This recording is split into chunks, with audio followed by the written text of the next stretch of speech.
Hello everyone. In the previous video we started your chapter number 2, that is migration, its type, causes and consequences. And we just had the introduction of this chapter with the example. Then we studied the Indian diaspora and the three waves in which people settled abroad from India and from colonial period to modern times. So today we will study the topic migration and streams of migration in detail. So let's start. So you all must be familiar with census in India. It, it was conducted or it conducted in every 10 years, and the first census was conducted in 1881.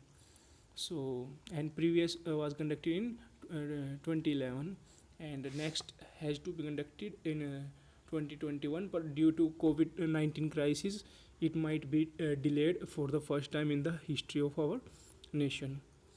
So census contain various type of data, and that is composition of population, literacy rate, birth rate, life expectancy, and other type of features also.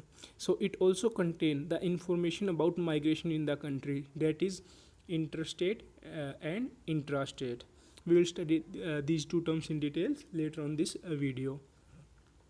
So the first major modification, that is amendment, means change, has been taken in 1961 census by bringing two additional component, that is place of birth and means that is a village or town or duration of residence.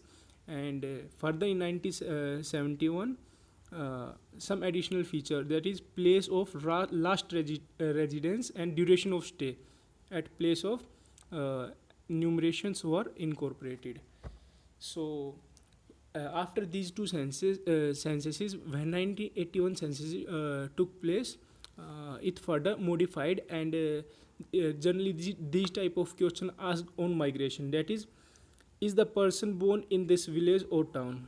If yes, then no further question related to migration, and if not, then the further question of the where is the place of birth, name of district, state, if outside India or within the within India. And if a person does not belong to that village or town, or from it is from elsewhere, then yes, then further question ask about status of previous place of residence, name of district and state, and also if he or she has been born in India or outside India. So these two type of modification has been occurred after during the time period of 1961 to 1981 in the census. So in the census of India, migration is calculated or enumerated on two bases, that is place of birth, and if place of birth is different from the place of enumeration, that is lifetime migrant. For example, if a person is staying in Chandigarh, but he is not from Chandigarh, he had his birthplace in Delhi, then he has been migrated a person or intrastate migrated person for Chandigarh. So this is the first condition, and second is place of residence. If the place of last residence is different from the place of enumeration, that is known as migrant by place of last residence, means he or she has been settled from different place with respect to last residence. So these are two bases in which census has been conducted on migration topic. So this is a very important fact, that is according to 2001 census, out of 1029 million people in our country, 307 million, that is almost 30.7 crore people, almost 30% were reported as migrant by place of birth. That is they migrated from their birth of place to some other place, that can be rural or urban area. And however, in case of place of last residence, the figure is 31%. that is almost 31.5 million, or 30, oh sorry, 31.5 crore.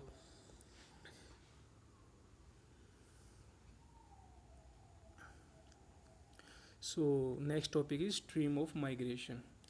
So there are four streams of migration which are identified by census, that is rural to rural, that is village to village, then urban to urban, that is from a city to different city, and from rural to urban, that is from village to a city, and next is urban to rural. So these four streams has been identified by authority which conduct the census. So in India, during 2001, as we have studied, that almost 31.5 crores are migrants. So on the basis of last residence, so 98 million, that is almost 9.8, or almost in 10 crore people have changed their place of residence in the last 10 years.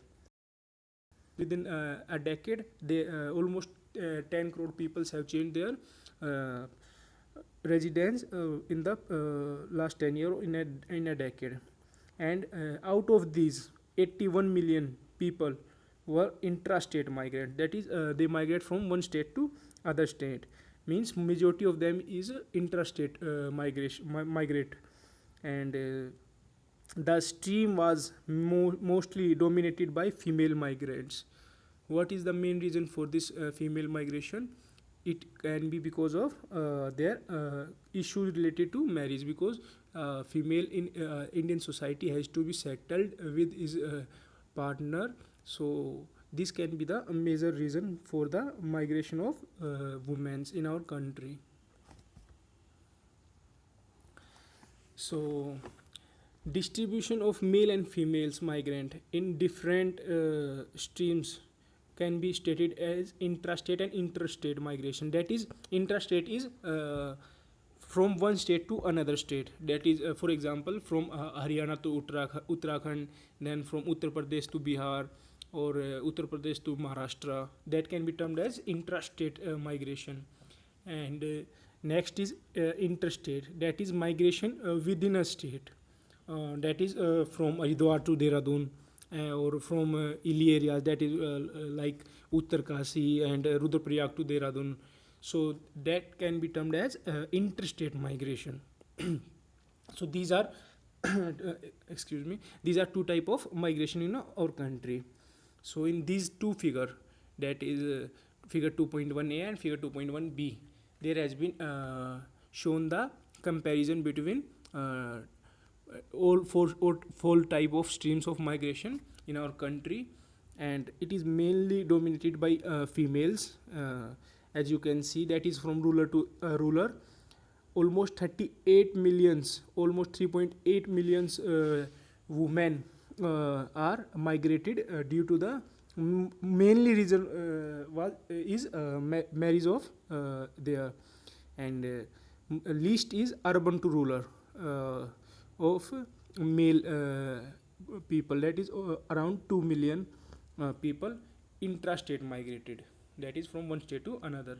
And in interstate migration, that is within the state, here also female dominated this stats, that is almost 2.8 millions women have migrated from rural to rural area, and from rural to urban, that also number almost 2.6 millions women have been dominated. Whereas urban to rural, both male and female interstate migration are equally almost equally took place.